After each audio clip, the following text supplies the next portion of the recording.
Welcome back to member index page part number 4. In this one we are going to cover the functionality behind Ajax Load More Button. So let's go see.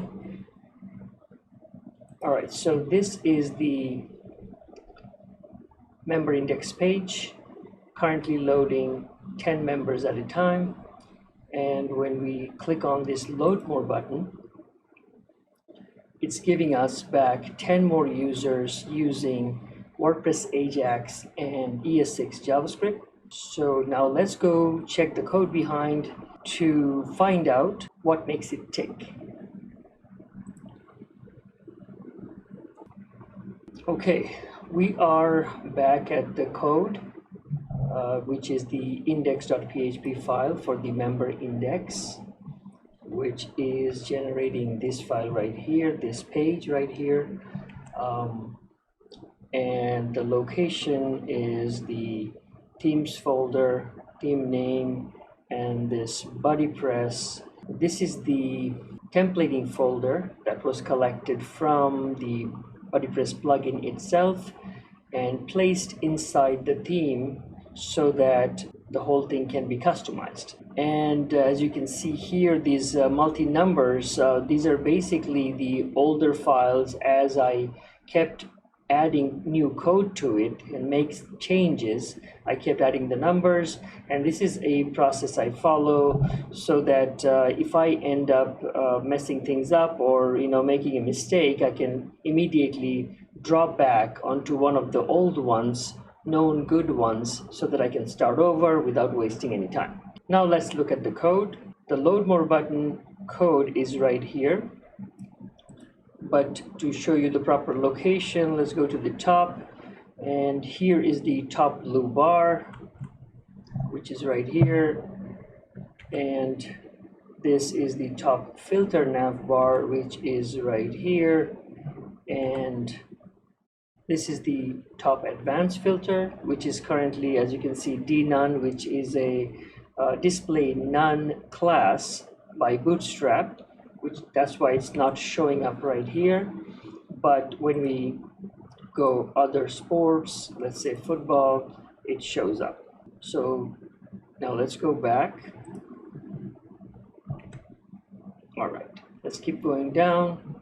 Finally, this is the ID block, what BuddyPress uses to drop the member loop code, which generates the member items, these, using Ajax. So that's why there's nothing else, just this div with an ID. And in a previous video we discussed this member loop in detail. We'll get back to it if necessary, but for now let's focus on our Load More button right here, and let's make it a little bit larger so that it's better to look at. All right, here I'm using this ID right here as an anchor to my JavaScript, and these data attributes, data page and data URL, these are also here so that data can be pulled in, the necessary data that our JavaScript will use to perform the Ajax functionality. And here is the class for styling, and here is the classes for the font awesome, which are generating this icon right here and this tiny animation. But at this point, since this is not a CSS tutorial, so we're not gonna go too much deep into looking at it. The next step would be to look at the JavaScript that is making this functional. So I'll be right back with this side-by-side view so that it's better to look at. But before that, I would like to show you how I'm organizing my JavaScript. I'll be right back. All right, so this is the athlete load more.js, the main JavaScript, which is loading as a ES6 module from under assets source JS, and all these modules are being loaded from script.js, which is right here, which may look pretty scary, but it's not going to look that scary once I explain everything. So now that we know the location, let's create some real estate here. All right, so this script.js, basically I'm just bringing them in from that module folders and initializing them right here. So this is our script. Basically, this is the main function, athlete load more, this guy right here. So I'm just initializing the class that I brought from right here, the location we talked about. And then I'm using this script.js, and then I'm compiling this script.js with the gulp.js automation, which I will cover in another video. But for now, that's how my JavaScripts are working. So let's go now check out how the load more button is functioning using this JavaScript side by side. All right, let's look at the JavaScript code. At the very beginning, initializing this init function. I usually use this for debugging purposes. Whenever I introduce a brand new module, I just need to show a console log so that I can detect that it's working. But as soon as everything is fine, I just disable it, so then I can move on to the next. And right here, I'm actually collecting the whole doc as a jQuery object. As you can see, I've imported jQuery up top, and you will see in a second why. And then I am setting an event right here. And if you look here, I'm actually using the whole doc here, calling a click event, but I'm being very specific about it when I use this ID and excluding this dot loading class. That means the click event will keep functioning as long as it does not have the loading class included, which means that, let's go back to this load more button. If I click on it, the animation gets activated, which actually generated by that loading class. So as long as the animation is activated, that means it is actually working in the backend, trying to get you the result from here. So if you try to click on it again, on top of it, it will not, be activated until the result shows up. So that's the reason I'm using this not CSS attribute. And then I'm calling this click handler function. Right here, I'm loading the load more button, the whole thing as a jQuery object, and then I am collecting this data attribute page, which is right here. At the beginning, it's number 2. Something to notice here, because whenever I am doing the same thing with a post or a custom post type, I usually start with 1. By default, WordPress works with zero-based arrays. So this number becomes 1 in case of post or custom post types. But for some reason, BuddyPress starts with 1, so I had to use number 2 right here. So once we collect number 2, I create another variable, add +1 to it, and then I'm collecting the Ajax URL, which is right here, basically the admin ajax.php.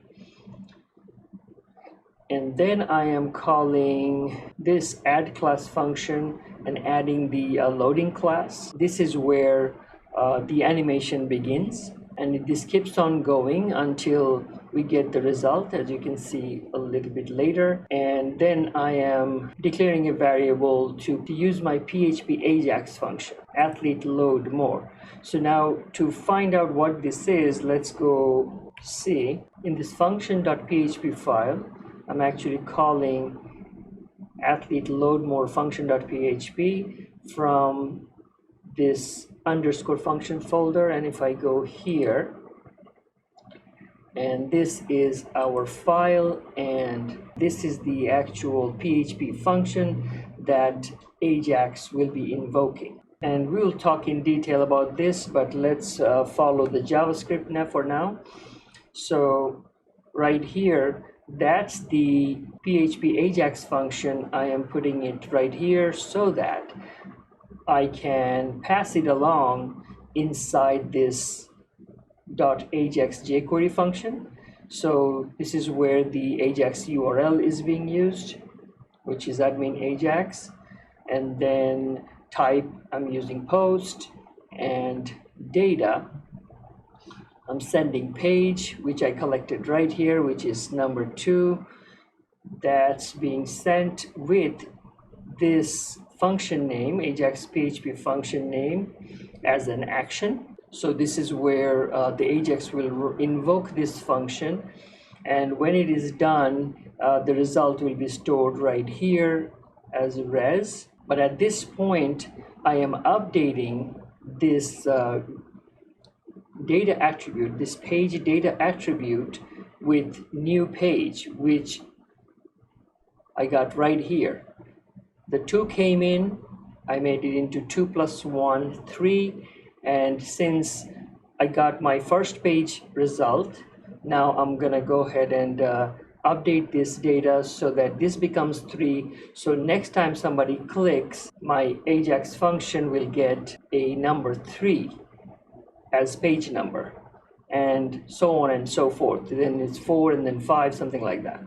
So at this point, I already got the results, so I am appending it with this container, which is in this page, which is basically this block right here, this block that holds this whole member loop.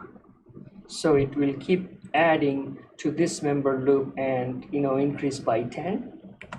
And as soon as I get the result, I am removing that loading class so that animation goes away and the button becomes clickable again. It will send a console message as Ajax failed. And now let's go look at this athlete load more Ajax function, what that's doing. All right, so we are back at the athlete load more Ajax function. So this one looks a bit scary, but it's actually not, because what I'm really doing is I'm actually going to this member loop and collecting the entire member loop and pasting it right here. You'll understand better if I put them side by side. Okay, now we have athlete load more function and the members loop side by side, and as you can see from right here, this code, if member BP has members, query string, blah blah blah, and this same thing, the member list ASM, and if you look at the code, it's exactly the same thing. Just picked up this loop right here, dropped it right here, and only thing I'm disabling here is this pagination. I'm keeping this one, but here when you load new set of items, you really don't need pagination every time, so I disabled it. And let's go all the way to the bottom in both files, and here we see the exact same structure. See, this function right here matches exactly that. So pretty much we are calling the same function, feeding it to the new page and bringing up the same data over and over, creating the pagination. Only special things on this file which makes it Ajax capable is these 2 lines. This add action, this WP Ajax no priv means no privilege. This is for non-logged in users. You're giving everybody permission to look at it, since our member index file is open to everybody, so we have to keep this no priv, and this is the privileged one, the logged in or admin or whomever. So just these 2 lines, basically this text all the way to the underscore is common everywhere. And then you add your function name right here, which matches athlete load more. And if I do a Control D here, you can see both times you have to call this function, and the same function name you have to add with an underscore with this text, which is WordPress Ajax specific, and this text WP Ajax, same thing over and over, and this is the actual function name. So that's how whenever we keep calling or sending this function, this athlete load more, jQuery Ajax keep reusing this function over and over depending on how many times it's being clicked, and at one point when there is no more page available, it's going to return that nothing available. So that's pretty much how this whole load more button is functioning. Boom. Sorry, no more members. So this is coming from BuddyPress. So when it runs out, the loop automatically generates this message. So you're all done. So that's it for this video. Thanks for watching.